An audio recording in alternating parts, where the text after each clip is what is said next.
So, men like Elton John, Wayne Rooney, they've tried it with, well, mixed results and talk about hair transplants or hair weaves. Now, some people do just accept losing their hair. For others, it's a battle to save those flowing locks. And as I mentioned earlier on, I think it can be different between men and women. So lots to talk about here, and a chance for you to give us a call in confidence and talk to someone who's been through this himself. Spencer Stevenson, Nottinghamshire lad, is here with his own story. Hello. Hi, thanks for having me on the show. Tell me what happened with you there, because we're going back a good few years with this. Yeah, well, a number of years ago I started to lose my hair. I'm 40 now, and I started to lose my hair at the tender age of 21. And at that point, it completely traumatised me and consumed me. Really affected my self-esteem and my confidence, as it does many people. And at that point, I tried a number of different treatments, lotions, potions, pills, and it resulted in an unsuccessful outcome. And that led me down the road of getting hair transplants.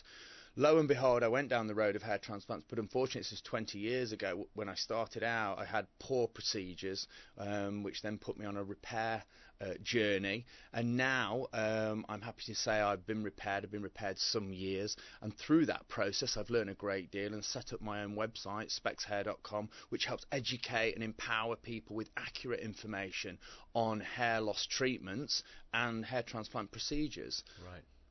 Your hair looks good, I've got to say. I mean, it's a very fine, full head of hair. Thank you very much, but I've spent quite a lot of money on my hair over the years. It's been publicised in the media. I would say in the region of about £40,000 I've spent. However, my story isn't the control for everybody. Now, you'll find with accurate information, if you go down the right processes of stabilising your hair loss, because hair loss is progressive, and as we've seen in the media, Donald Trump's been kind of outed as taking Propecia, which is a medication I take which helps prevent further loss. If you get on that and you get a good, ethical, honest surgeon who knows what he's doing, there's no reason to pay more than £10,000-15,000 for a really large procedure, which not necessarily you need. So don't judge the amount of money I've spent on my procedures as the standard. You see in the media Wayne Rooney spent X amount. More often than not, it's actually a very affordable procedure if you go about it the right way. But the key to the hair loss and hair transplantation is preventing further loss, because, as I say, hair loss is progressive. So you need to get on appropriate treatments, and that's the key to it all, really. So let's go back to when you were 20-ish. How did that feel when you started to lose your hair? I'm guessing this was over a period of time. What was it like? Yeah, well, I mean, they say you lose 50% of your hair before you actually realise you're losing your hair. So you already start on the back foot. But at the time I knew for certain I was losing my hair, it hit me very hard emotionally. And at that point, a young lad, I was kind of incredibly vulnerable, desperate, and wanted a quick fix. And through trial and error of trying to seek all these kind of treatments out to solve my problem, meanwhile I became quite a recluse, and I wouldn't go out, I wouldn't socialise. I lost friends indirectly because they were all going out and I didn't want to. And if I went out, I'd wear a hat and I wasn't myself. And it really did strip me of my self-esteem, because hair loss, until you lose your hair, it's incredibly difficult kind of concept to comprehend, how it can change your identity. And as any hair loss sufferer will know, despite what age you are, whether you're 20 or whether you're 60, if you start to lose your hair and it's an important kind of characteristic that you've got, or it's become part of your image, then it really can be detriment to your kind of self-esteem. Yeah, because I mentioned earlier on, I'm mid to late 40s. And I'm well aware, going a bit thin on the top, as quite a lot of men of my kind of age are. I guess that's different, though, to being in your early 20s, isn't it? Oh, definitely, yeah. I mean, when you're in your early 20s, all your peers have got the majority have got fantastic heads of hair.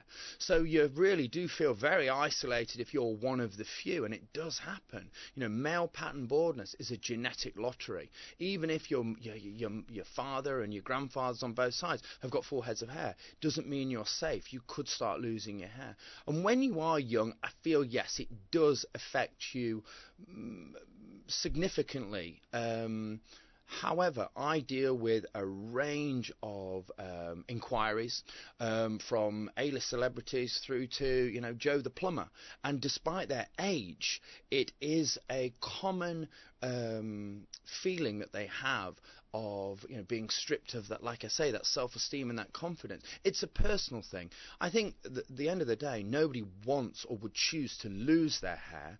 I think if you start to lose your hair at an age when, further down the line, when you're 45, 50, you're married, you've got children, there's different priorities. Life is, you're at a stage in your life where hair loss isn't, or your hair isn't as important to you as it could have been, then it's easy to deal with. However, I think that the fact of the matter remains that people still want to be the best they can be, and make sure that if there is available treatments to them, then they be made aware of them if they want to do something about taking positive action against the hair loss. Yeah, different for women as well, I think. Women, it's another kettle of fish altogether, and I think, obviously, I get a lot of inquiries from female patients as well, and it's incredibly emotional for them to start losing their hair. And I think there's, the dialogue is open between men and women about hair loss, which has broken down, a lot of the social stigmas around hair loss. But for women, I get a lot of inquiries with regards to how they can help post-pregnancy.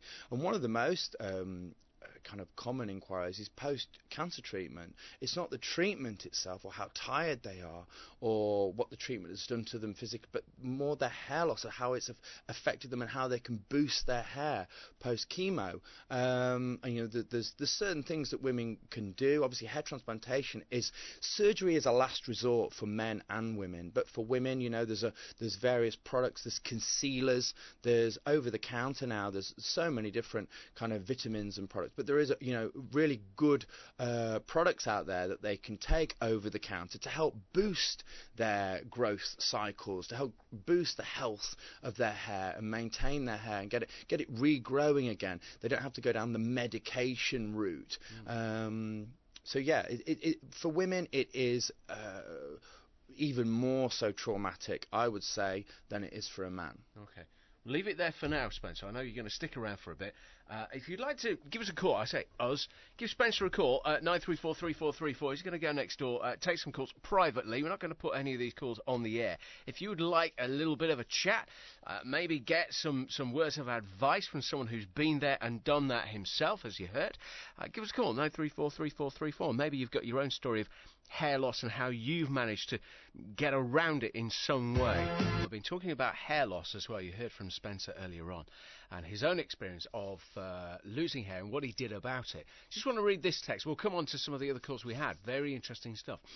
Please don't refer to everyone as hair loss sufferers. A mate of mine lost his hair by 15. I started to lose mine at 17. It happens. I'm sure my best buddy recovering from a 6-hour cancer operation with a full head of hair would swap his position with mine. Just shows how shallow society has become. If being bald is virtually considered an illness. I mean, well, I'll let you come back on that, because you said yourself it's a very individual thing. It is a very individual thing, and I hear what the text, the gentleman that's texted in, and I agree. It's an individual thing, a personal thing. However, it is, as a hair loss sufferer, it is a cancer of the spirit. We run a radio show called The Bald Truth, which hundreds of thousands of people listen to and call in to share their anxieties. It is a reality that is out there, that people are affected by hair loss. But as we mentioned previously, not everybody necessarily has the same anxieties. But, I agree that if you can chalk it up and you can deal with hair loss at a young age, well done. And, you're saving yourself a lot of trauma and anxiety along the way. We had some other calls as well from people who have been in a similar position to you with hair loss. So just give us an idea, without any names, obviously, the kind of things you were talking about? Well, we had a few callers in, and yeah, just the anxiety around losing their hair and what they can do to boost and stimulate growth and recover some of the lost hair. And there are, various treatments out there which you can get your hands on. But as we were discussing in the studio, there are a number of other countless bogus products out there. So if you are going to take affirmative action on your hair loss, it's vital that you use the appropriate products and you don't waste time and energy and money applying and using products that don't necessarily work. However, they're being marketed to solve the problem. How do you know, though, which are the bogus? And this is it. This is research. Obviously, you by all means you can contact me via my website, as mentioned before, to get information. But that is like with anything out there that's being marketed. Unfortunately, the hair loss industry preys on the vulnerable. It's a multi-billion-dollar industry, and 99% of the products that are sold and marketed do not work, and that's a fact. So you've just got to be very mindful, do your due diligence, do your research, because as hair loss sufferers, as hair loss patients, we are vulnerable, we are desperate, we want a quick fix. However, unfortunately, there isn't a quick fix for hair loss. You've got to take your time and try and take the vulnerability out of the equation and realize that it's a process of taking action with appropriate treatments that takes several months to actually start to work and see the benefits from them. Sure, I've seen shampoo with, is it caffeine? There's a marketed shampoo there's a caffeine shampoo. Personally, in my opinion, it doesn't work. However, it may, for some people, may have the placebo effect, and people may benefit from it, or they feel that they might have a psychosomatic effect. However, I personally don't use it. I don't think it works. There are volumizing shampoos out there, countless products out there that will help volumize your hair. But in terms of different, isn't it? That's a different thing altogether. Yeah. From a point of view of helping hair loss and hair from miniaturizing, and remember, like we said, hair loss is progressive. It doesn't just stop. There aren't any shampoos out there that can. There is a shampoo called Nizoral shampoo which you can buy over the counter, which is actually an anti-dandruff shampoo, which has some science behind it that can help protect the hair, but it helps clear the oil, keep the scalp healthy, which then in turn provides a good environment for the hair to grow. But does it specifically help strengthen and stop DHT attacking the hair? Nominal. Right. You mentioned when we initially had a chat about some tablets, and there's been talk of President Trump taking these as well. Excuse me. What are the tablets called again? There's the medication is called Finasterdie. It's a 1 milligram tablet. The drug is called Finasterdie, but the branded name is called Propecia, and it's a well-known hair loss medication. It's a privately prescribed medication. You need a GP's prescription for it. You can't buy it over the counter. Basically, that help protects your hair from the attack of DHT, from the miniaturization process. I've been on it 16 years. It is the secret to my success. It's helped prevent further loss, and there are countless patients on it. It's for men. It's not for women. It's only for men.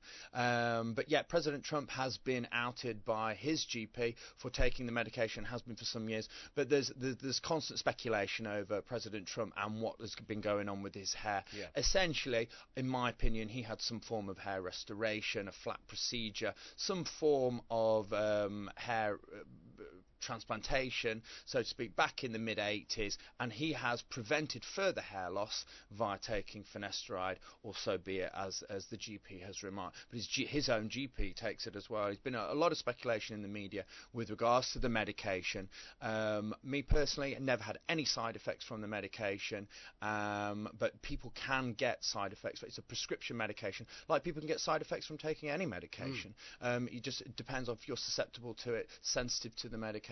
But it is a well-known hair loss treatment, effective. Let me ask you as a final question then, Spencer. It's been really interesting hearing your own story and how this hair loss started in your own life, in your 20s. Will you keep taking these tablets you're on and doing everything else you've been doing, or will there come a point in your life where you just think, I'm 50 or whatever now, so I'll just let nature take its course. It's a fair question. I think personally I will continue to maintain everything I can to preserve my hair. I've invested a lot of time and energy in it. I work in the industry, you know, I help provide advice and offer a service to help people maintain and regrow hair. So I personally will, but I do understand why people, you know, don't necessarily want to take action against the hair loss. It's a very personal thing, you know, whether it affects you emotionally. You know, hair loss can either be very traumatic, or as that gentleman that texted in, you know, you can deal with it at a young age. And me personally, if I could have dealt with it at a young age, it would have saved me a lot of heartache, a lot of money, and a lot of time. But for me personally, I will do everything I can to maintain and preserve my hair.